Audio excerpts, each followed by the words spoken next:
दोस्तों, कभी आपके मन में ये सवाल आया है कि क्या मुझे सब कुछ छोड़कर साधु बन जाना चाहिए, या परिवार और समाज के बीच रहते हुए ही भगवान को पाना संभव है?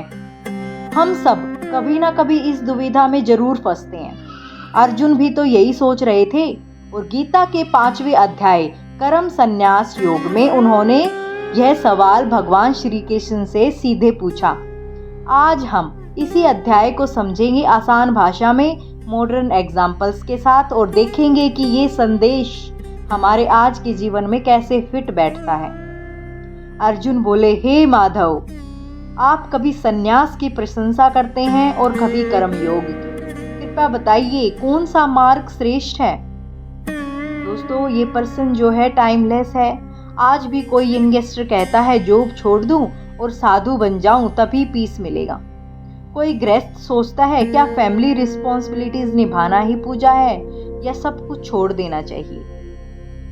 तो श्री कृष्ण जी मुस्कुराते हुए कहते हैं, हे अर्जुन, सन्यास और कर्म योग दोनों ही मार्ग अच्छे हैं, लेकिन कर्म योग सन्यास से श्रेष्ठ है, क्योंकि कर्म योगी जीवन में एक्टिव रहते हुए भी भगवान से जुड़ा रहता है। और सच्चा त्याग जिम्मेदारी छोड़ना नहीं है, बल्कि मोह और आसक्ति को छोड़ना है। यानी एक बिजनेसमैन प्रॉफिट लॉस में फंसा है, अगर वो सब कुछ छोड़ दे तो यह भावना है। लेकिन वही बिजनेसमैन अगर मेहनत करे, सही काम करे और रिजल्ट भगवान को अर्पित करे तो वही कर्म योग है। सच्चे सन्यासी की पहचान कैसे हो? श्री कृष्ण जी कहते हैं कि सच्चा सन्यासी वह नहीं जो कर्म छोड़ दे, बल्कि वो है जो कर्म करते हुए भी फल की आसक्ति को छोड़ दे। वह शत्रु और अशत्रु, सफलता और असफलता, सुख दुख और सब में समान रहता है। एक माँ घर और कैरियर दोनों संभाल रही है। अगर वह हर काम ड्यूटी भाव से करे और कहे ये सब भगवान को समर्पित है, तो वह कर्म योगिनी कहलाएगी। और आज सोशल मीडिया पर लोग लाइक्स और कमेंट के पीछे भागते हैं। कर्म योगी कंटेंट बनाता है सर्विस भाव से, फेम के लिए नहीं। समता भाव सब में भगवान को देखना, ये सब क्या है? तो भगवान कहते हैं कि कर्म योगी सबको समान दृष्टि से ही देखता है। ब्राह्मण और चांडाल, गाय और हाथी, मित्र और शत्रु। यानी आज अगर हम अमीर गरीब, जात पात, रिलीजन के आधार पर लोगों को अलग अलग देखते हैं तो यह अज्ञान है। सच्चा योगी वही है जो हर इंसान और हर जीव में ईश्वर को देखे। श्री कृष्ण जी कहते हैं, कर्म योगी हमेशा शांति में रहता है। वह सफलता या असफलता में डिस्टर्ब नहीं होता, क्योंकि उसे पता है कि सब कुछ टेम्परेरी है। उसकी शांति भीतर ही से ही आती है, ना कि बाहर की चीजों से। आज हम job, salary, relationship, social media, validation, सभी में शांति ढूंढते हैं।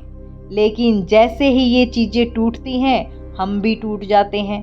कर्म योग सिखाता है दोस्तों, असली शांति ड्यूटी निभाने और भगवान को याद करने से आती है।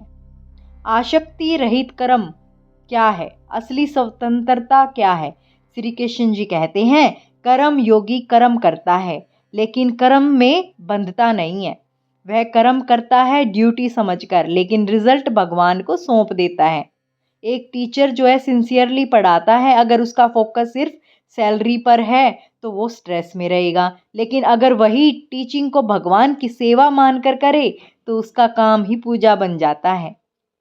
दोस्तों, भगवान कहते हैं कि कर्म योगी धीरे धीरे ध्यान में स्थित हो जाता है।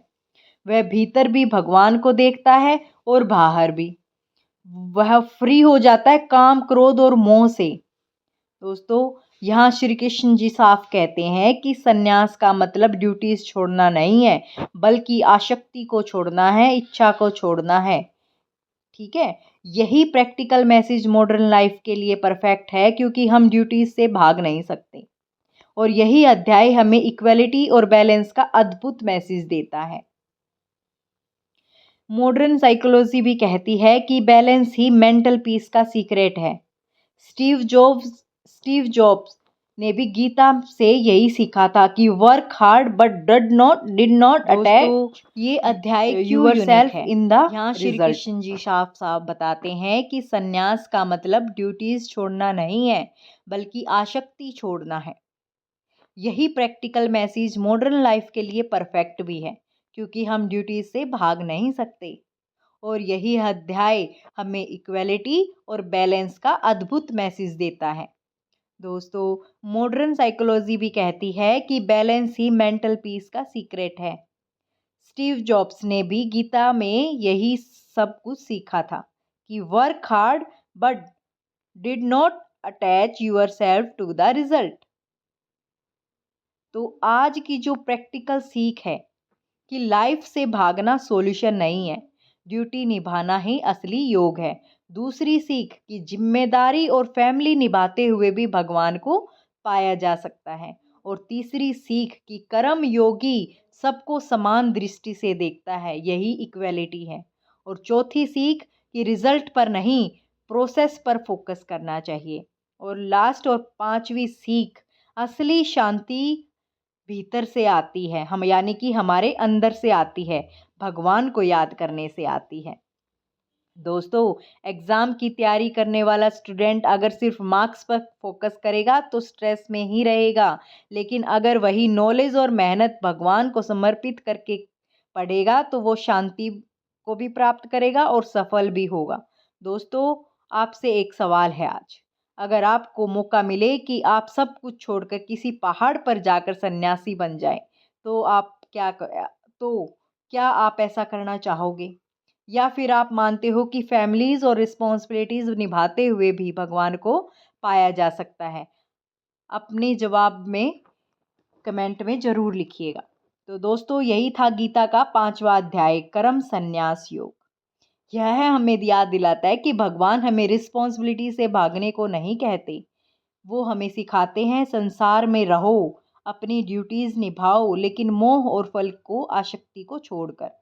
यही असली सन्यास है। और याद रखो, श्री कृष्ण अर्जुन से नहीं, आपसे भी कह रहे हैं कि तुम कर्म करो, रिजल्ट मुझे सौंप दो, मैं तुम्हारे साथ हूँ।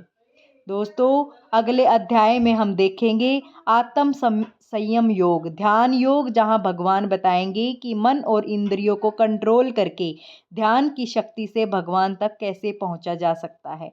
तो जुड़े रहिए, क्योंकि गीता की यह यात्रा हर अध्याय के साथ आपके दिल और दिमाग दोनों को बदल रही है। जय श्री कृष्ण।